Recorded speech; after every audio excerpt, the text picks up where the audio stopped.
മഹാദേവന്റെ അനുഗ്രഹം എല്ലാ ഭക്തരിലും നിറയട്ടെ. ഭക്തരെ, പുറം ലോകത്ത് ഉണ്ടാകുന്നതിനേക്കാളും ശക്തമായ ശത്രുക്കൾ നിങ്ങളുടെ ഉള്ളിൽ തന്നെയുണ്ട്.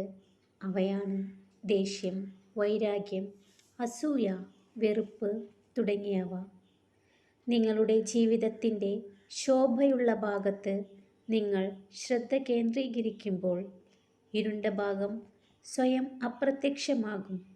ഭക്തരെ, നിങ്ങളെ കേൾക്കുന്നവരോട് സംസാരിക്കുക. സാന്നിധ്യം കൊണ്ട് സന്തോഷിക്കുന്നവർക്ക് വേണ്ടി സമയം കണ്ടെത്തുക. നിങ്ങൾക്ക് ഇടമില്ലാത്തതും നിങ്ങളെ വേണ്ടാത്തതുമായ ബന്ധങ്ങളെയോർത്ത് വിഷമിക്കാൻ പോകരുത്. അവരൊന്നും നിങ്ങളെ ഓർക്കുമെന്ന് പോലും ഉറപ്പില്ല.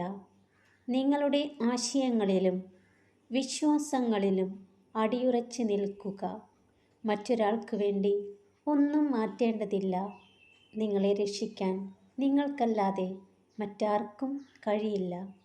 നിങ്ങൾ നടക്കേണ്ട വഴികൾ നിങ്ങൾ തന്നെയാണ് നടന്നു തീർക്കേണ്ടത്.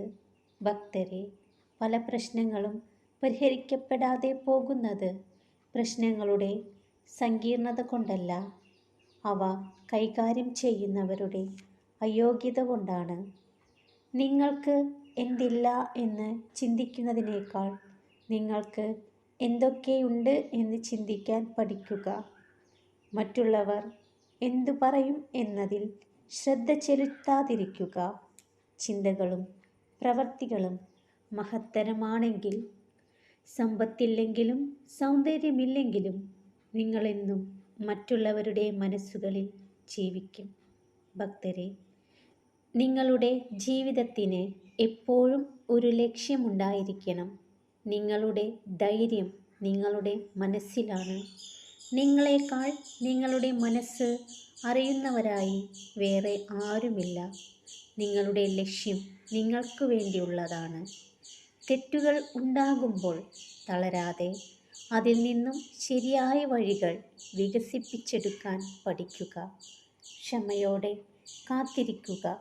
മികച്ചത് ലഭിക്കാൻ ചിലപ്പോൾ നിങ്ങൾ ഏറ്റവും മോശമായ അവസ്ഥയിലൂടെ കടന്നു പോകേണ്ടി വരും. ഭക്തരെ, ജീവിതത്തിൽ ഒരിക്കലും കുറുക്കു വഴികൾ സ്വീകരിക്കരുത്. ദീർഘമായ വഴിയിലൂടെ സഞ്ചരിക്കണം. കാരണം ദീർഘമായ വഴിയിലാണ് നിങ്ങൾക്ക് കൂടുതൽ അനുഭവം കിട്ടുന്നത്. ഭക്തരെല്ലാം സന്തോഷത്തോടു കൂടിയിരിക്കുക. മഹാദേവന്റെ അനുഗ്രഹം എല്ലാ ഭക്തരിലും നിറയട്ടെ. ഓം നമഃ ശിവായ.